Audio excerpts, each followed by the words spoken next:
आप सभी को हमारे YouTube चैनल लाइफलाइन स्टडी में आपका स्वागत है। आज हम लोग शुरू करेंगे बायोलॉजी क्लास 10 जिस चैप्टर का नाम है जैव प्रक्रम। और इस जैव प्रक्रम से जो एग्जाम में अनेक बार जो क्वेश्चन पूछे गए हैं उन सभी क्वेश्चन को हम लोग बनाएंगे और साथ में देखेंगे कि इससे रिलेटेड एग्जाम में कैसे क्वेश्चन पूछने की संभावना है। तो चलिए हम लोग शुरू करते हैं। तो यहाँ पे आप ध्यान दीजिएगा, पहला नंबर क्वेश्चन कह रहा है कि मछली का श्वसन अंग कौन होता है या मछली का श्वसन अंग है। तो मछली का श्वसन अंग होता है गिल्स। तो पहला नंबर क्वेश्चन का आंसर हो जाएगा बी होगा। चलिए हम लोग देखते हैं इससे रिलेटेड कौन कौन सा क्वेश्चन एग्जाम में पूछे जाने की संभावना है। तो हम लोग शुरू करते हैं उसको भी।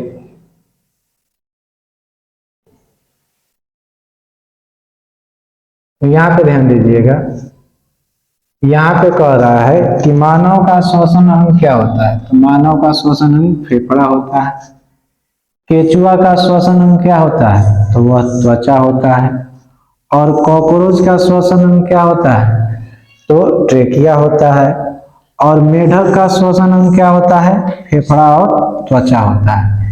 तो जब मेढक धरती पे होता है, स्थल पे होता है, तो वह श्वसन की क्रिया के लिए किसका उपयोग करता है, फेफड़ा का उपयोग करता है। जब पानी में होता है तब त्वचा का उपयोग करता है। तो यहाँ पे ये जो क्वेश्चन जो है 5 गो बताया गया, 5 गो नहीं 4 गो है। ये जो क्वेश्चन जो है एग्जाम में अनेक बार पूछे जाते हैं। तो आप सभी इस क्वेश्चन को नोट डाउन कर लीजिएगा। हम लोग चलते हैं आगे के क्वेश्चन की तरफ।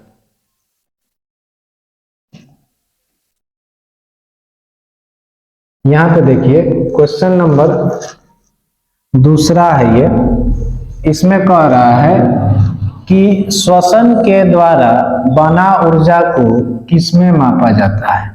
तो श्वसन के द्वारा बना ऊर्जा को मापा जाता है एटीपी में। किसमें मापा जाता है, एटीपी में। तो इसका आंसर होगा ए। अब हम लोग देख लेते हैं इससे रिलेटेड कौन कौन सा क्वेश्चन बन सकता है जो एग्जाम में पूछा जाने की संभावना है। तो यहाँ पे देखिए, यहाँ पे क्वेश्चन आप देखिएगा कि श्वसन कौन सी अभिक्रिया है। तो श्वसन एक प्रकार का ऊष्माक्षेपी अभिक्रिया है।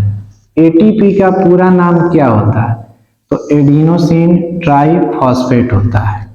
एटीपी में कुल कितना फॉस्फेट पाया जाता है, तो कितना पाया जाता है, 3 पाया जाता है।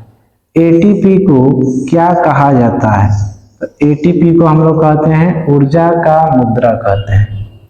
और ऑक्सी श्वसन में कितना एटीपी ऊर्जा बनता है, तो 36 एटीपी ऊर्जा बनता है। तो आप सभी को ये 5 पॉइंट समझ में आ गया होगा। आप सभी इस 5 पॉइंट को लिख लीजिएगा। हम लोग आगे का क्वेश्चन की तरफ बढ़ते हैं। यहाँ पे देखिए, ये जो 3 नंबर जो क्वेश्चन है यहाँ पे ध्यान दीजिएगा। जब श्वसन की क्रिया होता है तो यहाँ पे ऑक्सी श्वसन का बात किया जा रहा है।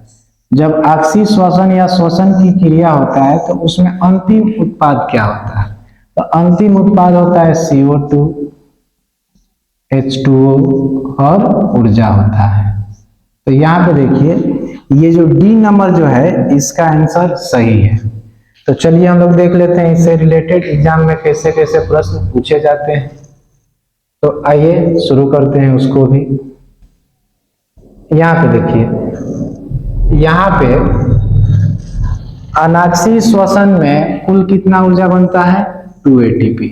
और ऑक्सी श्वसन में कितना बनता है, 36 एटीपी। यहाँ पे ध्यान रखिए, पूछ रहा है यहाँ पे सबसे अधिक ऊर्जा किस श्वसन में बनता है, तो किसके में बनता है, ऑक्सी श्वसन में। टोटल कितना बनता है, 36 एटीपी।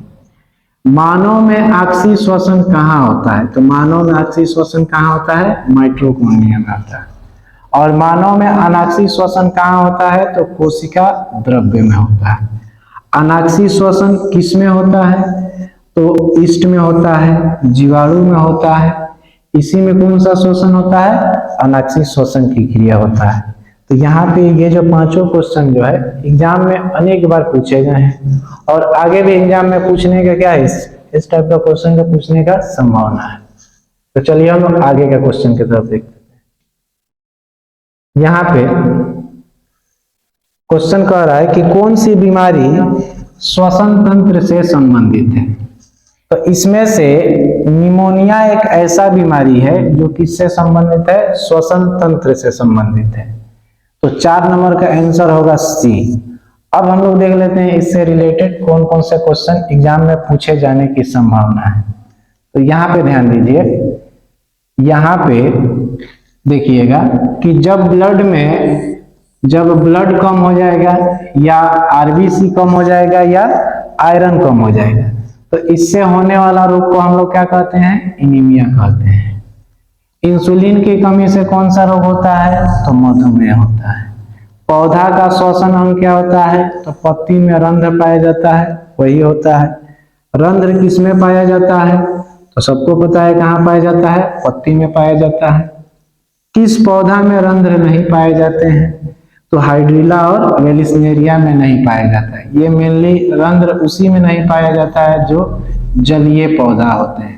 तो जलीय पौधा में रंध्र नहीं पाया जाता है, जिसमें का नाम है हाइड्रिला और वेलिस्नेरिया। तो आज हम लोग इतना ही रहने देते हैं। आप सभी जो भी क्वेश्चन को प्रैक्टिस कराया जा रहा है और उसमें बताया जा रहा है कि कौन कौन सा एग्जाम में क्वेश्चन पूछने जाने की संभावना है, उन सभी क्वेश्चन को आप नोट डाउन कर लीजिएगा और इसको बार बार रिवीजन करते हुए याद कीजिएगा। तो आज हम लोग इतना ही रहने देते हैं।